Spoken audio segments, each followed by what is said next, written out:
यूनान का एक विख्यात ज्योतिषी एक बार रात में आकाश के तारों का अध्ययन करता हुआ चला जा रहा था।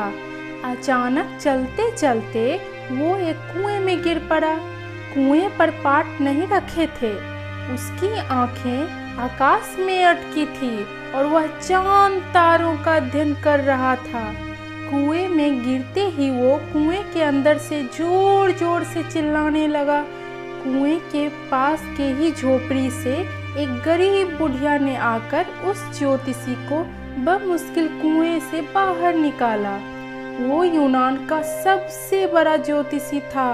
उसके राज्य के सम्राट भी उसके द्वार पर आते थे।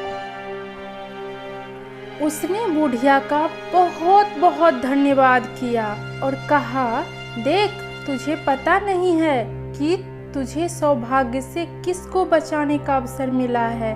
मैं यूनान का सबसे बड़ा ज्योतिषी हूँ। मैं तारों और नक्षत्रों की गतिविधियों को जानता हूँ।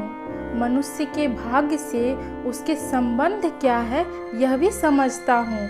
ज्योतिषी में मुझसे बड़ा कोई भी जानकार इस पृथ्वी पर नहीं है। बड़े से बड़े सम्राट भी मेरे पास आते हैं। मेरी फीस भी बहुत ज़्यादा है, लेकिन तूने मुझे बचाया है तो तेरा भाग्य मैं बिना फीस के देख दूंगा। तू कल आ जाना। वो बुढ़िया हंसने लगी। ज्योतिषी ने उस बुढ़िया से पूछा, माई, तू हंस क्यों रही है?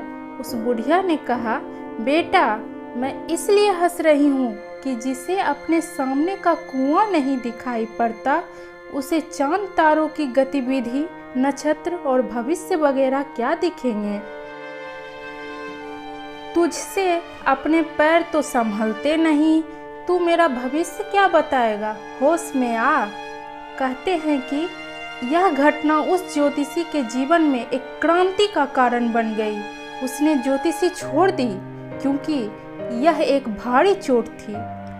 यह बात भी इतनी ही सच थी कि पैर के सामने कुआं है और वो दिखाई नहीं पड़ा। मगर उसे कुआं क्यों नहीं दिखाई पड़ा था? ऐसा नहीं है कि उसके पास आंखें नहीं थी। उसके पास आंख थी, मगर आंख दूर के तारों पर अटकी थी। यह हमारी भ्रांति है। आंखें दूर के तारों पर अटकी है। मनुष्य सदैव कहता है मोक्ष पाएंगे। अभी क्रोध से तो छुटकारा मिल नहीं रहा है। यह लोभ, काम, ईर्ष्या से भी तो छुटकारा नहीं मिल पा रहा है।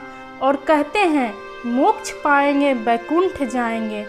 हमारी आंखें बड़ी दूर के आकाश पर लगी हैं और उसकी वजह से रोज रोज गड्ढों में गिर रहे हैं। इस कहानी से हमें क्या सीख मिलती है? हमें यह सीख मिलती है कि आंखें जितनी दूर हो उतनी ही निकट हो। अर्थात हम चेतन रहें, जागृत रहें, ईमानदारी से अपने कर्म करें। मोक्ष देना प्रभु का काम है। उनके काम उन्हें करने दें। धन्यवाद।